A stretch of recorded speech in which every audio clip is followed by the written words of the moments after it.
Welcome to Student Engagement is Your Circus and Technology Tools Are Your Monkeys. I'm Megan Tatum, and I will also be presenting with Andrea. I took my nose off as well because it is fairly hard to breathe in, and you can't see me when I smile because my nose falls off every time I try to smile. So I am Megan Tatum, and I am a Career Development and SD My Life Specialist at the Department of Education. And I also work with Career Development K-12, and I help support the CTE Regional Specialist as well as Andrea with the school counselors. Yes, and I work with, as Megan said, school counselors. So I work with school counselors and K-12 career development. And I just presented in our morning session on graduation requirements. So I also work with those too, and a little bit of this and a little bit of that. And I think Megan is the same way. So if you look in the chat box, you're going to see that we did include a quick link to get to the PowerPoint slides. So basically a PDF of our slide deck. There are some bonus things in there because we will be really scrapped for time to get through everything. You're going to get a lot of bonus stuff in the slide deck. And Brianna, thank you so much for putting that in there as well to copy and paste it. So let's get this show started, shall we? Or should we get the circus started? Should I put it that way? Okay, so by the end of this session, you will be able to share at least one. Oh, technology tool. That may be used to make learning engaging. Sorry, I couldn't see that part. Describe 3 activities that may be used to increase virtual engagement with students. And last but not least, you should be able to list 2 additional strategies to make a lesson more engaging. So this is an engagement strategy, by the way. So if you are working with students and you're trying to make it engaging for them, you could have them read the part that is either in bold or underlined when you talk about your objectives of what they should get out of today. So we just wanted to model a quick strategy for you there. So I know many of you are educators of some sort and you're used to the in-person education setting. And that will probably be our comfort zone for a long time to be. We don't know how this fall is going to look. And I'm guessing many of you are having to prepare things both in person and virtually. So just as you see a clown here in this picture, we have a perspective shift where you might see a circus scene as well. And so we're hoping that the tools that we give you today give you a little bit of perspective shift on some additional ways that you can really engage students, even if it is done in a virtual manner. So we're going to talk on a couple different ways that we're going to show you how you can have engagement. So the first one will show you engagement by program. So we'll go over a few different programs for you. Next, we'll do engagement by activities. So not necessarily a program itself, but an activity that you can use to build engagement. And then we won't have enough time, but bonus items in your handout will be engagement by presentation and engagement by promotion. So make sure you check out the slide deck. There's a lot of good info on there. Yeah, so we'll start with engagement by programs. So there's a bunch of different programs. We'll start by looking at what we call like a bird's eye view, but with our circus theme, we have a tightrope view for you. So one of the programs we'll look at is Bitmoji, and that is to add some fancy flair and some personalization to the things you're doing. There's Mentimeter, which can be used for quizzes, pre-test, post-test, perceptions, and then also to gauge your audience. Padlet you can use as a resource bank, a discussion board, brainstorming, digital cards, exit tickets, lots of things you can do with Padlet. That's one we really like to use. Powtoons, you can create a cartoonish video, like a promo video or an intro or how-to type video, just cartoon videos there. Nearpod, you can use for collaboration, brainstorming. There's student-paced lessons and live lessons on there as well. Flipgrid, it's a video style discussion forum. So we'll show you a little bit about Flipgrid. So Creative, which we learned how to pronounce, is for quizzes, pre-tests, and post-tests, and exit tickets. So we'll have a bunch of different programs we'll share with you. And something we were going to show you, but we forgot, is we're not just wearing baseball hats. You can't see it, but they have spinners on them. So it goes with the whole clown theme. We just thought we'd let you know that that's why this is here. And obviously the bow ties go with it too. So Megan, do you want this one with Sure. Bitmoji? Yeah, so Bitmoji, again, we can use this for fancy flair and personalization. So with Bitmoji, it's a free product that you can use, and it's fairly simple to use. You can set it up using Snapchat, or you can just create an account online and you can add it to your Google Chrome as well, and you can use that. And in our slide deck, we have the steps on how to add it to Google so that you can use it on your computer without having to screenshot things off your phone.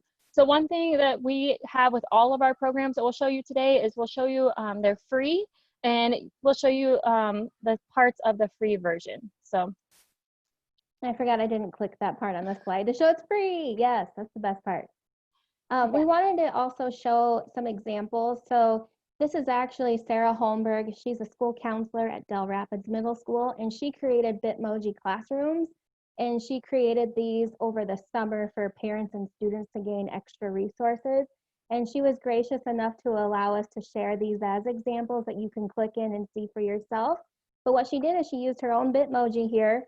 And then she found a background scene and added some pictures in it. Like I'm guessing she went to SDSU possibly. And then these books are links as well to different resources. Here's another one she did on basically helping you to have resources depending on the mood that you're feeling. So another cool example, she did say she might be making one with soft skills, which I'm super excited on. That's one of my passions, is to help foster those essential skills for life success. And if you want to get more information on how to do this, there is a link here for building your own Bitmoji classroom. My mouse is moving all over here. So one other thing I wanted to mention, that slide that's here. So we use a lot of themes in our in our presentations or our PowerPoints or anything. So when you're using Bitmoji, you can't just Google or search, not Google, you can't just search for circus. You need to search for other items as well. So maybe you could do hat or clown or monkeys or presentation, anything, and you'll get some different options as well. So we just wanted you to keep in mind that you can search for a bunch of different things to come up with stuff for a theme. Okay, so we kind of sped through Bitmoji, but that's because you have more info in your slide deck on that. And Brianna has posted it in the chat box how you can get there very easily. So thank you very much. We appreciate that. Let's go into Mentimeter. Mentimeter is a really good program to use if you want to build short quizzes, pre-test, post-test, if you want to gain perceptions of your audience or gauge where they're from or what their levels are that they work with. We've used this a lot with trainings that we do, just to kind of get a quick engagement tool with our audience, but also because we typically present, let's say, to school counselors, we want to know what levels they work with. Are they K-12, elementary, middle school, high school predominantly? And we can kind of tailor our presentation as we go to them. So we will be going into Mentimeter together. If you look in the chat box, Megan has already put in what you would go to. And so while she does that and you get in there, I want to show you this table, because we'll have a table on every slide when we talk about programs that gives you an overview of who it's for and the difficulty level and such. So this would be good for middle or high school students. It's fairly easy to moderate to create. You have to play around a little bit, but it's not too hard. And then you can look at this a little bit more on your own when you look at the handouts, but just so you know, you have an unlimited amount of people who can be on it, which is wonderful when you're doing something virtually. We never know how many people to expect when we have a virtual audience. And you can only do a few questions per quiz. So that would be the limit on this, but it's still a really good program. So let's go in there. Go ahead and go to menti.com. And you're going to put in the code 15839. So you can use your smartphone, you can use your computer, whichever. It's friendly either of those ways. So you'll go to menti.com and you'll use the code 15839. So it looks like we have 8 people in there right now. The question on the screen in front of you is what you should see on your device. What does CTE stand for? Does it stand for Career and Technical Education, Hard Technology Education, Can You Tell Everyone, or Cotton Candy, Tightrope, Elephant? And I'm just going to wait a couple seconds. I just want to make sure we get through this somewhat quickly so we can get to all the programs. So I have 15 people in. You know, I do think Cotton Candy, Tightrope, Elephant would be a wonderful acronym, but I can show the correct answer here. and it is career and technical education. So now you know what it means if you didn't. Now we'll go to the next question here. What is your favorite circus snack? So this one will create a Wordle, and there is a setting in Mentimeter where you can choose a profanity filter. And so I do have it clicked for all languages, so that's nice. But you'll see that with Wordles in general, the more that people type the same word, the bigger they are when they appear. So it's a really good way to gauge your audience on the key threads or themes that they are experiencing. So what I'm seeing here is that a lot of people like popcorn and cotton candy. So that gives you an idea. And it's still growing. Snow cones. Ooh, that sounds good. Corn dogs. I happen to have one for lunch, by the way. I went with the circus theme for lunch while I was at it. Okay, we're going to move on to the next question. This one is where you get to do a rating scale. So rate your comfort level with using technology with engagement. We wanted to show you this one as well because this could be really useful if you were seeing, if let's say you're presenting to your students and you want to see where their comfort level is with something or how much they think they know about a certain area. For us presenting today, this is telling us your comfort level with technology tools, like how comfortable do you feel with using engaging programs or making engaging activities or using virtual tools. So I see that we're about middle of the road in general on all of it, which is why we're really glad you're here today, because hopefully you'll build even a bigger comfort level on it. And maybe you'll want to use some of these tools that we'll share with you. Awesome. So I'm going to go to the next question, which I believe is just a image. It takes a little bit longer to show up on my end, but for you, you should see a dancing zebra with polka dots maybe on it. So that should be coming up soon here. It's always delayed on my end, and I'm not quite sure why. I think it's just the system. But there we go. There it shows up. That would be off of a Madagascar movie. And don't ask me which version because I don't remember. But anyway, it goes with our circus theme. So that is Mentimeter. And now you get an idea of what that one is like to use. So we'll go back to our slideshow here. Keep in mind that we will be showing you what you can do with the free versions. You can pay for these if you want, but we're guessing most of you would want to know what you do with it when you use it for free. So that's what you'll get in these. Yes, so the next program is Padlet, and as I mentioned earlier, we've used this one a couple times for different things. It can be used for the resource bank, a discussion board, brainstorming, exit tickets. There's a ton of things. I'm sure there's more that we haven't even explored on how you can use Padlet. And so we find Padlet to be easy to moderate.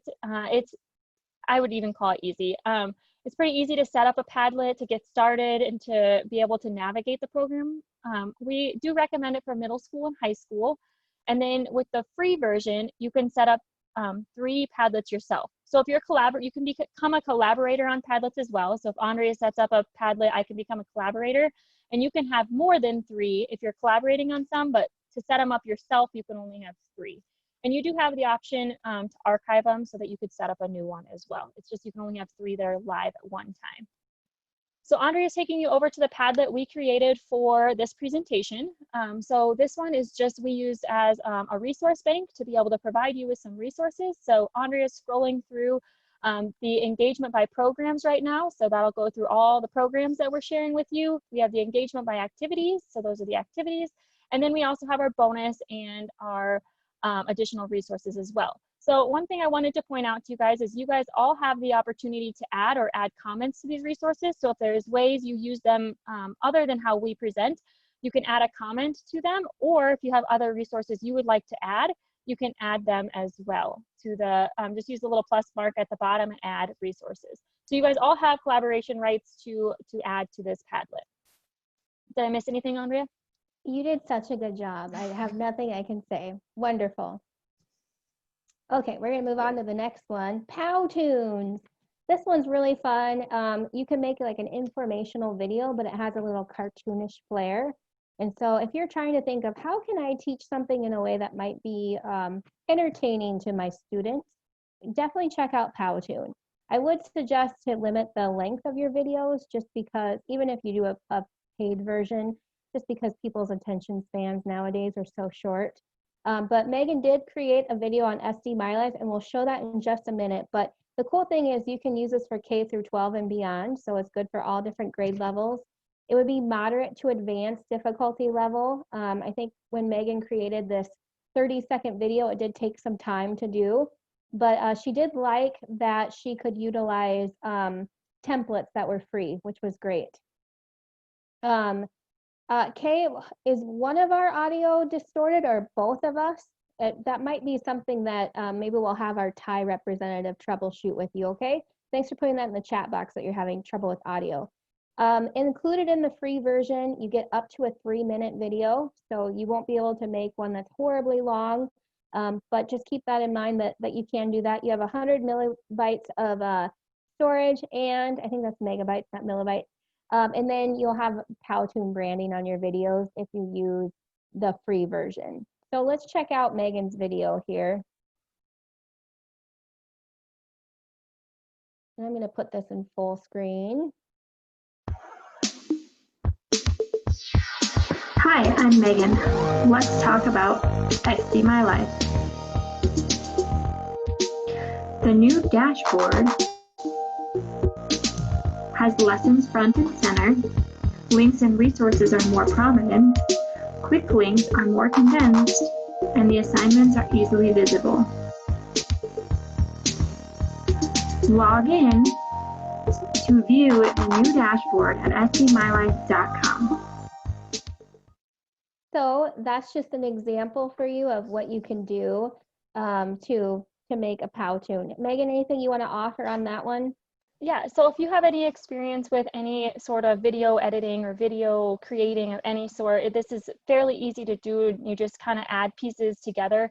They do offer templates, so I used a template to create this, and I just added some of the logos and images and things. And then you're also able to, the audio comes with the program, so they have some generic audio, so you don't have to worry about any of the copywriting or anything on the music. And then I just recorded myself through the program using my laptop, but you can create them, I think, using any device, and you can just overlay your sound over top of their sound, and then you kind of get to decide there. So it's fairly easy if you're familiar with video creating. Even if you're not, it's not something I do all the time, and I was able to pick up on it. It just, this 30-second video did take a little while to put together. So that's about it. Good tidbit. Thanks for sharing. Yeah, so the next program we'll talk about is Nearpod, and it can be used for collaboration, brainstorming, self-paced lessons, and live lessons. And there's a lot on here that we haven't explored yet either. So it's applicable for elementary through high school. It's about moderate difficulty level of creating it. Again, it's one of those, once you get used to it, it's easy to continue using it. I think part of the moderate is there's so much out there that you can always keep learning more about it.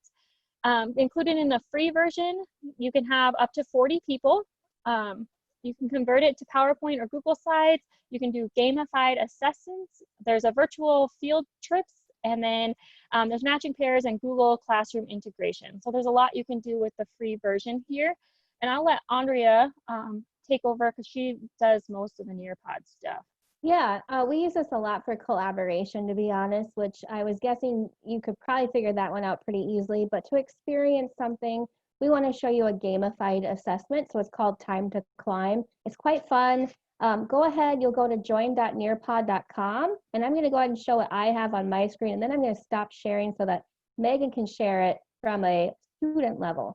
So you'll go to join.nearpod.com, and then you'll put the code in EMPXH, and you'll get to pick what avatar you want. So Megan, I'm going to let you share yours, okay? Yep.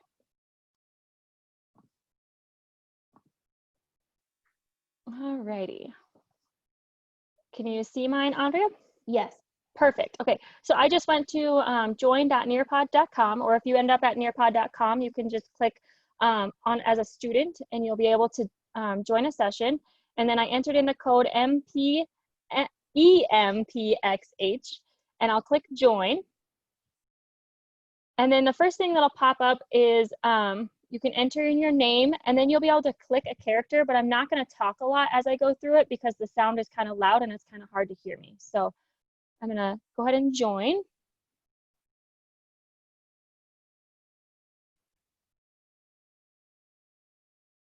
And I'm going to wait for a few more players and then I'll hit start. So from my end, I get to click start when I see a few more people in here.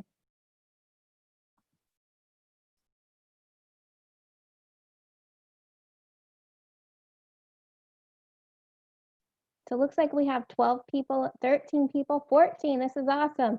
And then give it just one more minute. If you're not able to get in, don't worry about it. You can watch this still and see what it's like. So you're not going to miss out on the full experience either way.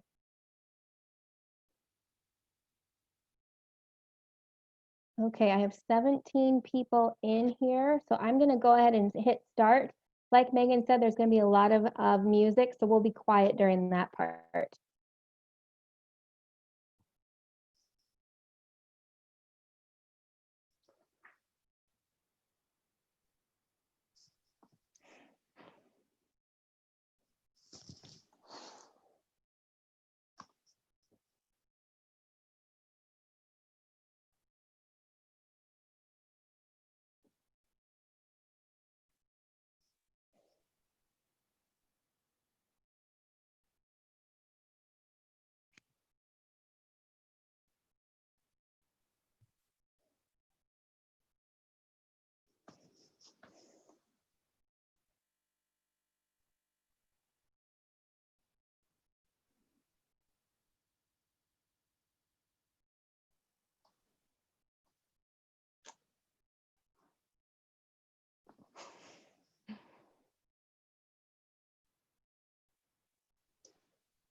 Okay, so what you got to see there was from the student view, and we thought that would be better for those who weren't able to get on, so you could see what it's like from that angle.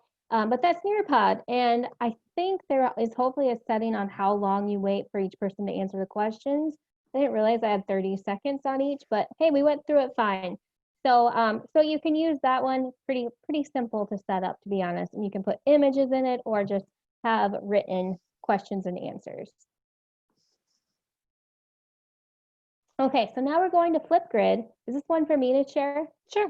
Okay, we just bounce off each other. Flipgrid is really good as a video discussion forum. So we will get to look at one that Megan has created, and then on your own time, you're welcome to upload your own videos on there as well. We made a discussion forum, but it's good for elementary through high school and beyond. So that's another nice thing. It's very versatile for grade span.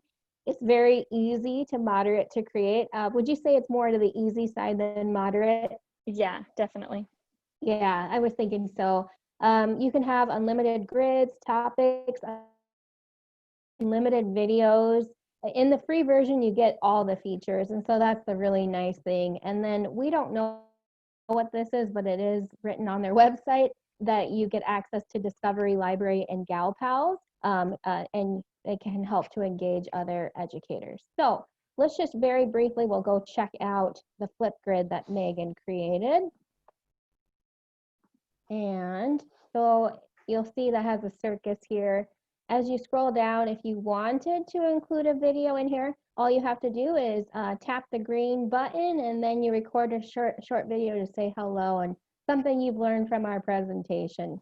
So there's the green button. We will be showing you in person these two activities, but if you want to see them done again, check them out on here on our Flipgrid. Otherwise, this is us introducing ourselves and what we learned. I believe my nose blows off in the wind, so if you need a little extra entertainment, you can check that out as well. Anything you want to offer on Flipgrid before we go to the next one, Megan? Nope, you covered it. All right. So the next program we're gonna mention today is soccer. So creative. I see it's just a hard. You can do quizzes, pre-test and post-test, and exit tickets. And so creative is how you pronounce it. It is applicable for middle school and high school, moderate level difficulty, and it probably once you get to use it a few times, it would slide into the easy category as well. The moderate is just the figuring out the navigation when you first get out there. It's kind of a little difficult to figure out that piece, but then once you have it covered, it's pretty easy. Included in the free version is there's 50 students per room. Educators can only have one room in the free version, and then one activity can be live at a time. So you can set up as many activities in your room as you would like, but you can only have one that's live at a time. So you would just have to, if you have multiple classes, you just want to shut it off and turn it back on. So should we show them one? Yeah, we can go ahead and show them one. Okay, so in Andrea your chat put in box. Yeah, yep, go ahead, sorry. No, I was just say, Andrea put it in your chat box how you can access one that we created. So you can just click on the link and then your code would be Circus 2020. The cool thing about this one is that, oh, sorry. Go ahead. Made this so that you don't have to do it live, which is nice. Sorry, go ahead, Megan. That's exactly what I was going to say. So do you want me to just go through this? Yep, that'd be great. All right. So which act do you like the best? I'm going to go with the acrobats today. Today, that's how I feel. So this one's open question. There's no right or wrong one, so you'll see that there. But this one is one where it could be right or wrong. So let's say I picked the wrong ones. So true. It will tell me, wait for it.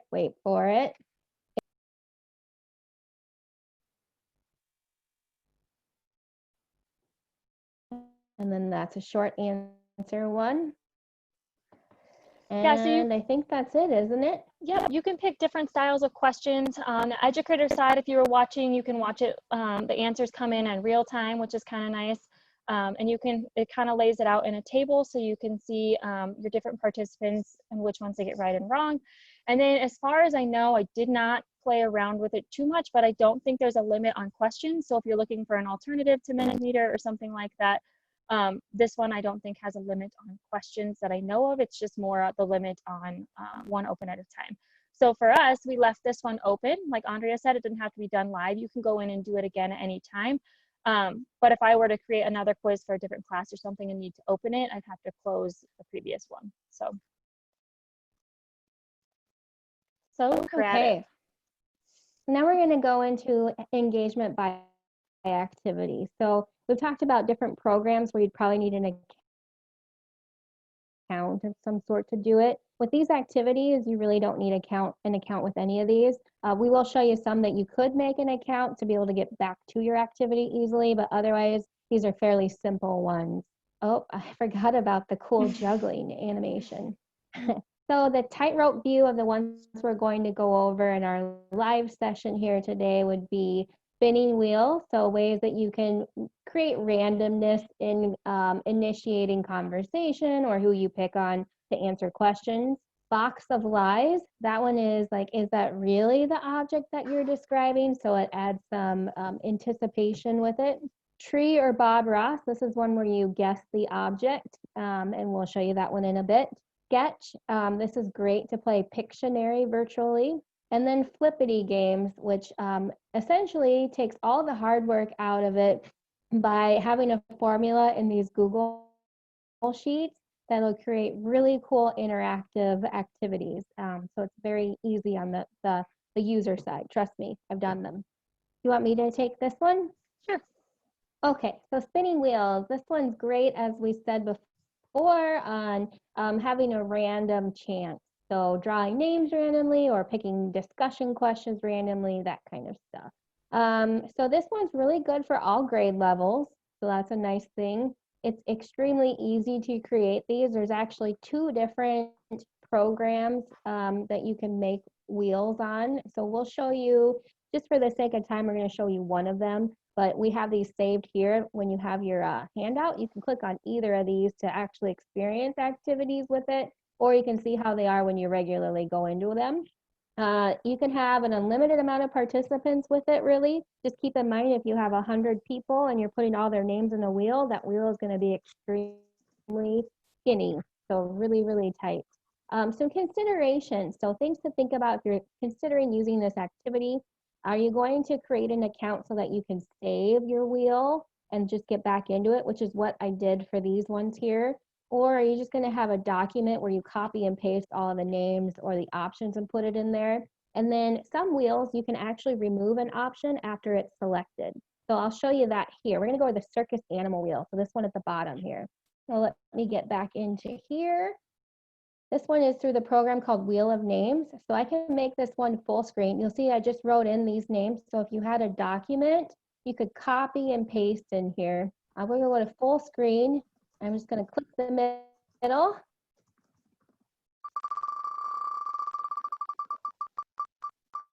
We'll see what we get.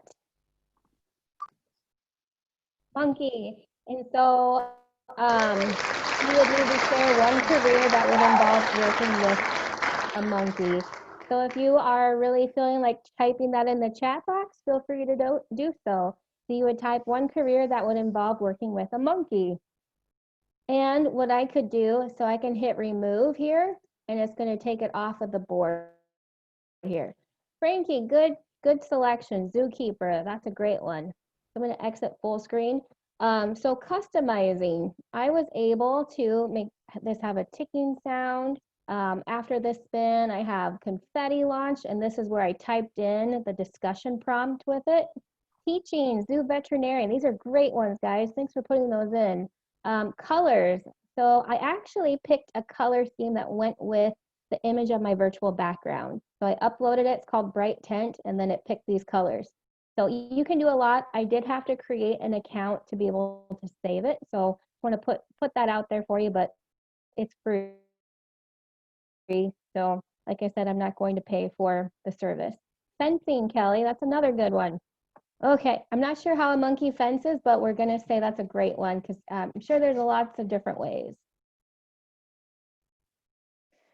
So the next activity we're going to talk about is Box of Lies, and this one it's easier to explain, so we're going to show it, or it's kind of hard to explain, so we'll show it to you. But it's is it really the object that's being described? So this is one that we picked up from actually from Jimmy Fallon, and so it's fairly easy to do. You can do it with any size group of people. Do you want to go to the chart, Andrea? Yes. Thanks. You can do it with elementary through high school. Like I mentioned, it's fairly easy to do any size group. And some things you can consider: is it going to be teacher-led? So is the item in the box going to be teacher-led or student-led? Make sure you use creativity, and then you might want to limit the number of turns. So we'll show you what we mean by it, but the way that the activity is played is that there's an object, somebody has an object in a box, and they just describe it to the other person. The other person has to decide whether they are lying or telling the truth on the item in the box. And if you're wanting an example on creativity, you can really, you can watch the Jimmy Fallon one. They're really creative there on the items that they put in their box. And then we also have another one. Andrea played the game with my kids, and they really wanted to keep playing. And so there's an example on our flip grid of the activity with students or children as well. So I'm ready when you're ready. Want to do a quick one? Sure. Okay. So I've been told that my internet connection might be unstable at a moment. So if I crack out and or my audio is cracky and you can't understand what I'm saying, please let me know. I apologize for the issue there. Okay, so the object that I have in this box here is something that looks like a dog, maybe a collie, or yeah, probably a collie. And you put a drink inside of it. It's inflatable, and it has a blue collar. Well, I'm thinking it might be like a mug or a koozie, but whether it's in the box or not is the question. You think that's what I'm really describing? I don't know. I'm gonna say that that's what you have in the box. Okay, so I'm going to stop my virtual background so I can show you. It is actually a, you're right, it's a That is collie strange. inflatable koozie that you would put, I know I had to look at my house for something random. So very strange, and I don't think I have used it myself. Anyway, you can use random things. Check out the Jimmy Fallon video because it's way more random than that.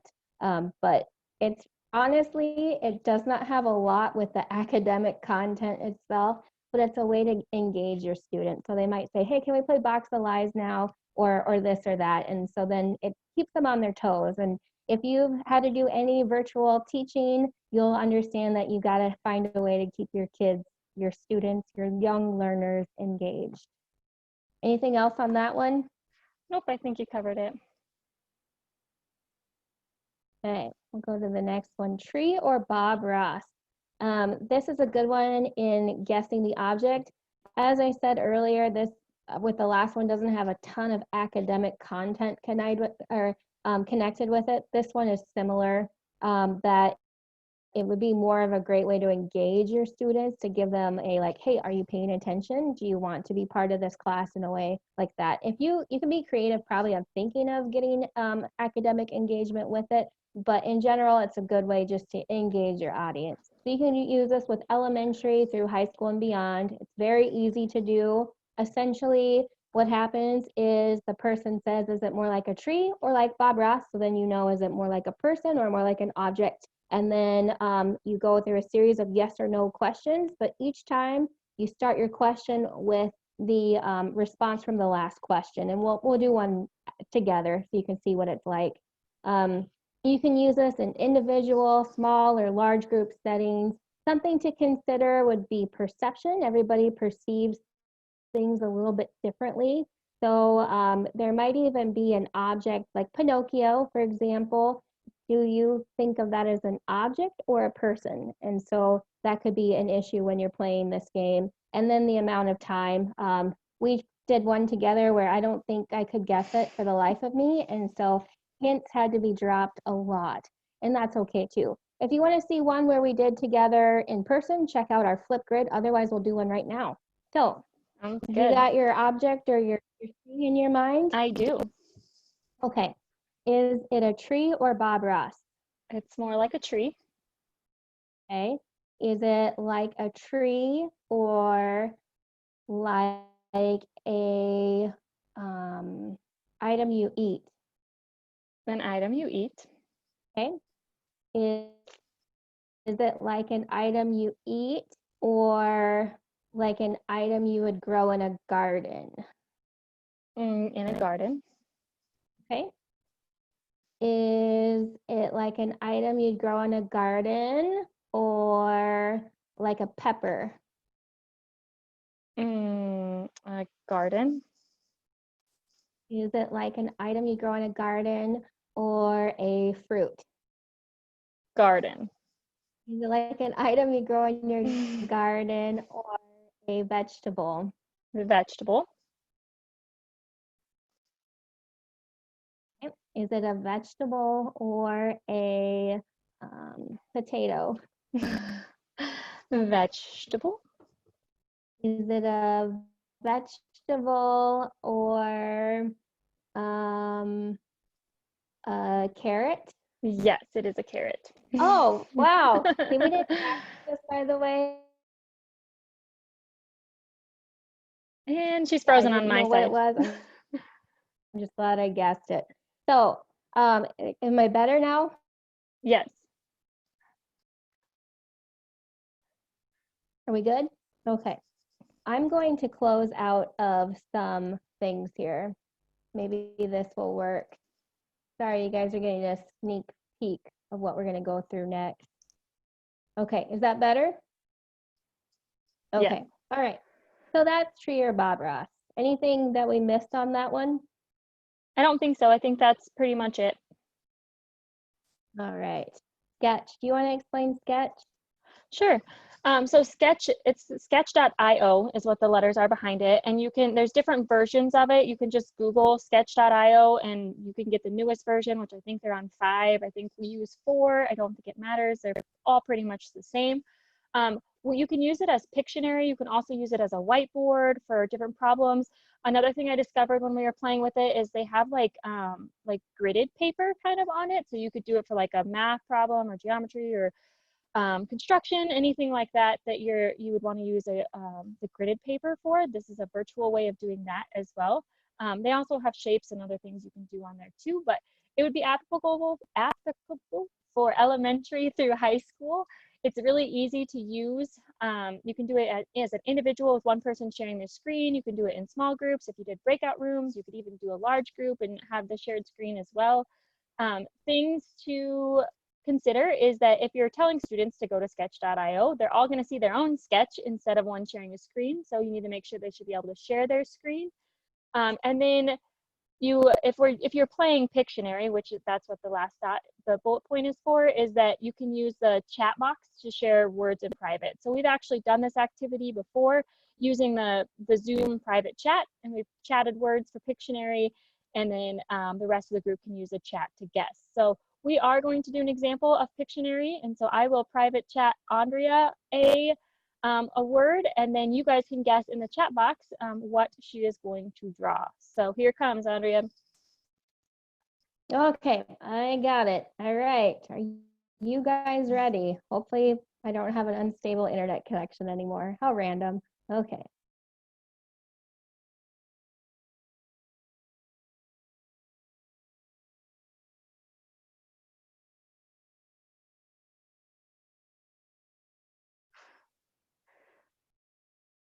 A chicken Chicken leg, leg. camel. It is a camel. Good job. So that's how you play Pictionary. Nothing hard. Fairly easy, and as I mentioned, there's other features along the side there. You can easily create a new one. You can do different charts. You can change the color. You can change the width of your line. You can change whether you're using a pen or a paintbrush, or there's a lot of stuff you can go out there and play on. Again, it's just sketch.io. This one says Sketchpad, but you can just look up sketch.io too. So we have that linked in our handouts as well, so you'll get that one too. Okay, Flippity Games. This one is amazing. So Flippity Games essentially takes Google Sheets and it has some sort of formula in it, and it utilizes that to create games with it. So as a user, you don't have to do a lot. It gives you specific instructions on what you do. We'll show you the Flippity site in just a minute, but I want to let you know this is good for elementary, middle, and high school, and then beyond. So if you teach at a post-secondary institution, this would be a great one to use as well. It's very, very easy to set up. Once again, they have very easy instructions on there. Number of participants will vary. There is a bingo game on there, and every time I've clicked on the bingo, so this Play Circus bingo here, a new card comes up. So I don't know how many cards there are, but I think you could have a ton of people be on here. Otherwise, the other things, I think you could have unlimited participants, depending on the activity. Consideration. So think about what type of activity it is. We'll show you there's a bunch on here. How much time do you need for it? Plus it, like the Mad Libs, I had to think of what type of story I wanted to create to put in Mad Libs. So that does take some preparation. And then users will all need their own devices. So if you're not one-to-one, this might not be the easiest program or activity to use. So let's go into Flippity. I do not have an account in Flippity, and so I just want to let you know that you don't need one. But you go to flippity.net, and in here shows all the different kinds of activities they have. So this I had not seen before until last week. They just put in a board game. So I'm just going to look at like demo means you can play it as a user. We'll click on that, and it'll tell you what you do in here to play. So you draw a card or whatever. So anyway, you can demo to see what it's like. You can also go to the instructions. And this is where it tells you exactly what you do. You make a copy of the template, what you do there, and then you'll get to have it. So there's the template. So there's quiz shows, a random name picker, a scavenger hunt, bingo, there's a word search, word find, word scramble, snowman, Mad Libs. There's a lot of stuff. So you could do so much with this. That's the best part. We are going to, we have 5 minutes left. So I think we'll do the bingo one. So I just clicked on that Circus bingo on the slide, and this is what a bingo board looks like. And then this is what the markers would look like. So you would just draw out whatever names they are. So So Andrea, that's pretty cool. you didn't need a Flippity account, but in order to save what you create, because you made a copy of it, so you have to have a Google account, right, to be able to save it. So you don't need a Flippity account, but you need Google. No? I just saved the link and I put the link on the PowerPoint slide. So it's even easier than that. Awesome. Yeah, awesome. So anyway, that's Flippity. Check these out on your own. They're pretty fun. The Mad Lib one is really quick, but I think for the sake of time, we'll probably go buy it. We do have some tips by us that we're going to give you. So when you're thinking about making a presentation, if you want to do something engaging, pick a theme like we did Circus. It just adds a little jazz and flair to it. Also, make your slides engaging. Check out the bonus material we have. There's a really good video called Death by PowerPoint that talks about how to make an engaging PowerPoint. And that would be one of our, well, I guess maybe one of our biggest pet peeves is when there's so much writing on the slides that you get lost in it. And then have fun. Like Megan and I wouldn't present together so much if we didn't like each other, right? We just have a blast doing this, to be honest. And hopefully it shows. Anything you want to offer on this one before we go on? Nope. I'm just excited to see our pictures. Yay. So these are some things we've done together and different themes. Like we have a chef theme, a captain of the cruise ship themes. This was the Wizard of Oz. I was in a boot for an Achilles tendon repair. And so we even made that fun with it all. And superhero themes. This is one on celebration. We had the Youth Leadership Forum. It was like a colorful theme. So we did a party hat theme with that one. So lots of fun stuff you can do. And then in your bonus materials, there's engagement by presentation, which we just talked about that video. So check that out. Forgot we have this little clown shooting out of the cannon. And it'll look in your bonus talks about Pick to Chart and Canva, which are free programs on making good promotional experiences. So we got over programs, activities, and we talked about the bonus things you should look for. And then if you want, this is another way to engage people. You can take a picture of the QR code, or you can just click the link in the chat box, and that will take you to the slide deck. And last but certainly not least, here's us.